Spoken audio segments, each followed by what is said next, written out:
Hello my dear students, कैसे हैं आप सब। आज हम फ्लेमिंगो बुक का लेसन 2 लॉस्ट स्प्रिंग, इसका introduction, theme, gist of the lesson, characters, ये सब हम देखेंगे।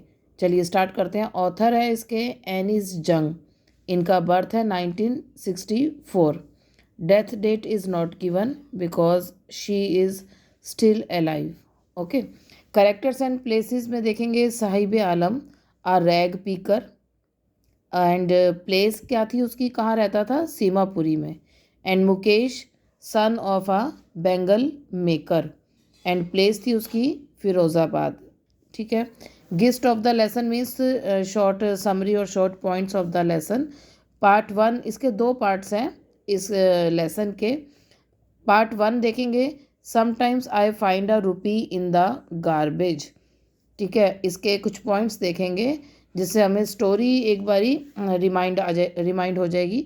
The author examines and analyses the bad condition and traditions that condemned children to a life of exploitation. यहाँ पर इस पार्ट 1 में ऑथर ने जो एनालाइज किया है वो बैड कंडीशन उधर के रहने वाले लोगों की और उनका जो ओल्ड ट्रेडिशन है जो वो फॉलो करते आ रहे हैं, जिससे कि वो जो बच्चे हैं वो children to a life of exploitation, वो मजबूर हैं बच्चे एक्सप्लॉयटेशन की लाइफ जीने में और उनको उसी लाइफ में इंजॉयमेंट भी फील होता है।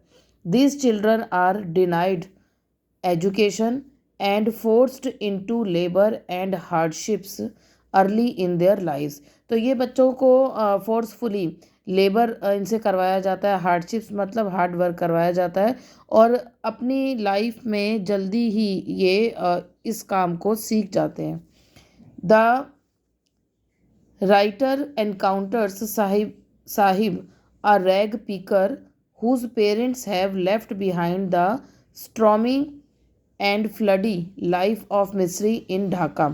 राइटर ने यहाँ पर साहिब आलम का एक्सप्लेन किया है। इसका कंप्लीट नेम था साहिब आलम। ये एक रैग पीकर था।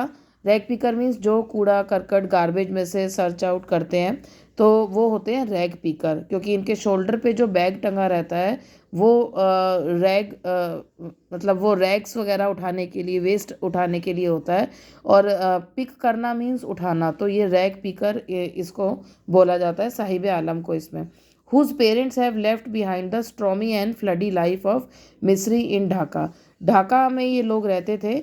वहाँ पर जो इनकी लाइफ थी, जो वो ऐसी लाइफ थी कि वहाँ पर बहुत स्ट्रॉन्ग फ्लड वगैरह आ गई थी, तो इन्होंने वो प्लेस छोड़ दिया था Dhaka to earn a living in Delhi. तो ये दिल्ली शिफ्ट हो गए थे, जहाँ पर सीमापुरी में, जहाँ पर ये अपनी डे टू डे नीड्स को फुलफ़िल करते थे रैग पिकिंग का काम करके। ओके।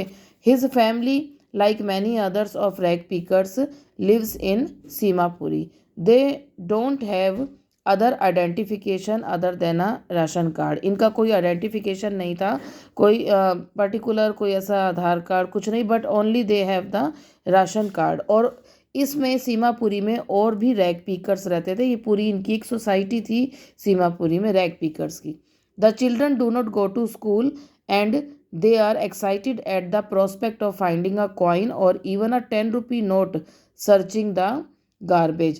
जो चिल्ड्रन थे, जो बच्चे थे वहाँ पर, वो स्कूल नहीं जाते थे, उनको एजुकेशन नहीं प्रोवाइड होती थी और वो हैप्पी थे, इंजॉय करते थे इस चीज़ को कि फाइंडिंग अ कॉइन और अ 10 rupee note searching the garbage, की गार्बेज में कभी कभी सर्च करने पर उनको अगर 10 रुपी नोट और कॉइन मिल जाता था तो इससे ज़्यादा खुशी की बात उनके लिए और कोई नहीं थी। The writer is pained to see Sahib a rag picker whose name means the ruler of universe. अब राइटर ने जब साहिब आलम का नाम उससे पूछा तो उसने बताया साहिब आलम, तो राइटर को लगा Sahib Alam means the god of the universe, god of the earth, and loss the spark of childhood and roams barefooted. और वो बच्चा जिसका नाम का मीनिंग ये निकल रहा है, उसने अपना चाइल्डहुड का स्पार्क और चार्म कहीं लॉस्ट कर दिया है, खो दिया है, और वो नंगे पाँव बेयर फुटेड इधर से उधर घूम रहा है with his friends in the search of garbage. After some times from morning to noon, the author encounters him in a tea stall. फिर at the last of the story क्या बताया जाता है हमें लेसन में कि जो साहिब आलम है उसकी टी स्टॉल पर जॉब लग जाती है, लेकिन जबकि उसको वहाँ पर एंड इज़ पेड ₹800 उसको मंथली पे होते हैं, and even 3 times of meal भी उसे प्रोवाइड किया जाता है वहाँ पे। But he was sad, he sadly realises that he is no longer his own master, क्योंकि अब वो अपनी विल का, अपनी इच्छा का मास्टर नहीं रहा है, अब उसको किसी के अंडर प्रेशराइज काम करना पड़ रहा है। So he was not feeling happy at that time, and this loss of identity weighs heavily on his tender shoulders.